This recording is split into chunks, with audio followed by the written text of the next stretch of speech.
What's up, guys?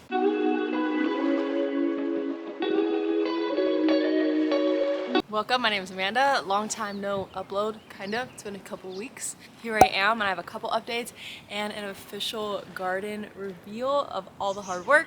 So let's get started. So right now I'm sitting on my pepper bed, and all of these beds are 4x7-ish. And I say ish just because they're not perfectly measured to a T, but I'm totally fine with that. So 4x7-ish is what they are. I'm on cinder block beds because, as many of you know, the price of wood is insane right now.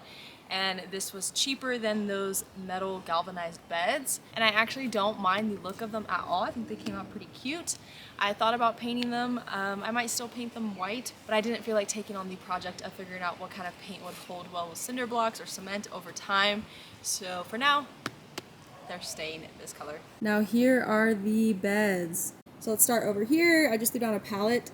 These are potatoes. I'm doing grow bags, so I got 3 of those. This is also new. We got a composter. Ignore, there's so much dog poop right there we need to pick up. We got this for free on Facebook, so very nice. I just did like a little makeshift walkway right there because I'm not really sure what I'm gonna do yet. Those just need to be moved. And yeah, here is the pepper bed. A lot of different types of chili peppers, bell peppers, stuff like that. I have onions right here along with marigolds. I might plant a couple more little companion flowers in there, but I'm not sure. The backs of each bed, we just use concrete backing so that we didn't have wet soil sitting against the fence. In between each bed, we have about like a 16-inch-ish, again, ish, walkway, which is totally fine. I highly recommend micro clover. It's doing very well. Even the ones I reseeded, you could see are coming in. Okay, so before I move on to my next beds, I want to preface with saying I know some of my plants aren't looking the best right now. I started my seeds way too early this year, so they were growing very quickly inside, and about 2-ish weeks before I thought I'd be able to transplant them out, they were definitely due for a up pot, but I refused. I was being stubborn. I was like, I'm not gonna up pot them when I'm gonna transplant them outside in 2 weeks. That definitely affected their growth. I feel like it kind of stunted them a little bit. They were already looking a little rough before I got them out in the ground.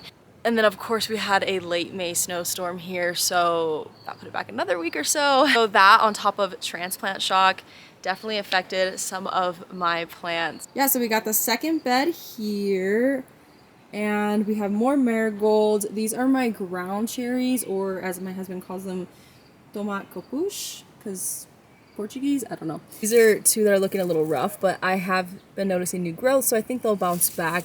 And then this marker is because I did plant a couple more seeds direct sow just to kind of see what happens with that. And then over here we have nasturtiums that I started from seed. They're looking pretty good. I feel like they adapted very well after transplanting. More marigolds. Over here I direct sowed some radish, so you can see those are popping up. And then back here I have more radish, but these are watermelon radishes, so that's exciting. And just the other day in this little square foot, I direct sowed some carrot seeds. And then these are the very sad cucamelons and the 2 sad cucumbers. The same day, which was a couple days ago that I did the carrots, I also direct sowed cucamelons and a couple more cucumber seeds along with the ground cherries, just because it's not too late in the year to direct sow. And if I can get something over here, another marigold. And then in this little trench, which it might be hard to see. Yeah, they're somewhere in there. It's kind of hard to see, but I have chives that are barely starting to sprout in this little trench right here. And these trellises I actually made from dried sunflower stalks. I got them for free on Facebook Marketplace as well. And then I just took twine to do like the teepee style, just a simple grid. And then I did this guy, which I'm hoping, if the cucamelons work out, the idea is for them to climb, but we will see. I've also noticed that the squirrels seem to enjoy these, which is a bummer. And here is the second walkway. Here we have the third bed, and this is the tomato bed. So I have some cherry tomatoes. These are 2 that I did start from seed, so hence why they're looking a little rough, like I said. And something clearly dug in my garden. We have a very pesky squirrel problem here, so I did buy some alyssum, put them in patches, but then I also have some alyssum starting from seed right here, as well as I just threw in one of these biodegradable seed starters that I had alyssum in. Some of them are looking pretty big, so that's exciting. And some more nasturtium. This is a poblano plant that I forgot I had. This one actually started in the AeroGarden, so I just threw it in my tomato bed because I didn't have any more room in the pepper bed. Another really sad thing this year is I had like 5 Domatheo plants, I think, and I accidentally dropped the tray one day, snapped them all. These were the only 2 survivors, and they lost a lot of foliage and branches, so I might just have to replace them. Back here, I'd initially planted 2 black crims that I started from seed, but those were 2 that got just completely wrecked. There was nothing left of them. Unfortunately, I couldn't find any to replace those exact tomato plants, so I have a Cherokee Purple, and then I just have some Romas back there. And that is actually a La Roma 3, so I'm excited to see what that hybrid is like. Here is the last walkway, which is probably the nicest looking. Guys, I'm telling you, I'm obsessed with this clover. And this is the herb bed, kind of, I guess. So it's kind of a mix of things. We have 2 watermelons back there. That one is looking a little off color. I'm thinking it's nutrient deficient. Over here we have a little lemongrass guy, some pineapple mint, which I'm telling you smells so insanely good. We have some dill, rosemary, sage, followed by these very weird looking soft neck garlics. Again, I got a bunch for free on Facebook Marketplace, and yeah, I just kind of planted them. I don't know what's gonna happen. The woman says that she'll get a small clove from each one. Yeah, so I don't know, we'll see. And then over here we have lavender. It's looking a little rough as well. This one was from my AeroGarden, so it's kind of having a little difficult time adjusting, I think. And this one I just bought in the store. Right here we have little baby calendulas coming up, so that is exciting. I think there's like 3 or 4, not a lot. And then we have some chamomile, and we also have some little borage seeds. There's a little patch right there, and they're sprouting, so that's exciting. This had little tiny chamomile sprouts in this patch, but I honestly don't have high hopes for those, so we'll see. And then obviously this huge, beautiful yarrow that the bees already love.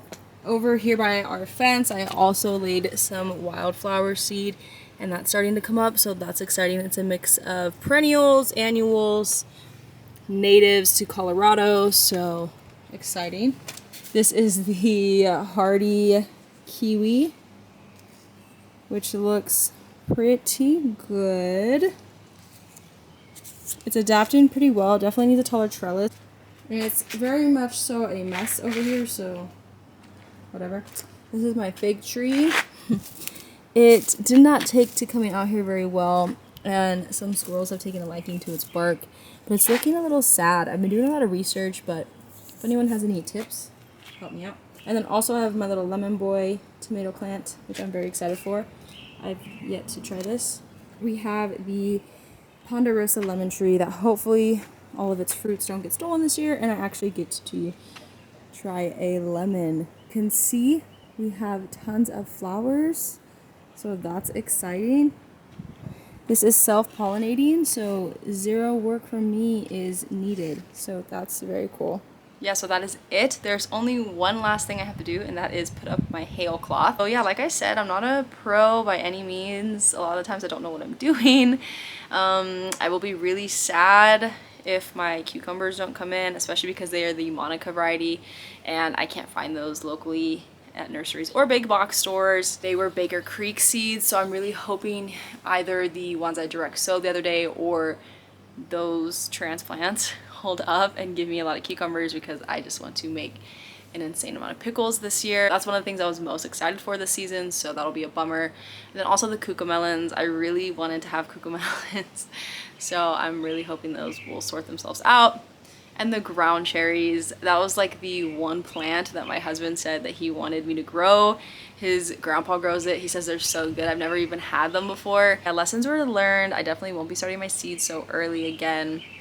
But that's what gardening is, right? Like, you make mistakes, you learn. And as always, you can find me on Instagram, YouTube, and TikTok. Sort of probably most active on Instagram for sure. Yeah, so I gotta go water these plants before work. So I gotta go. Goodbye.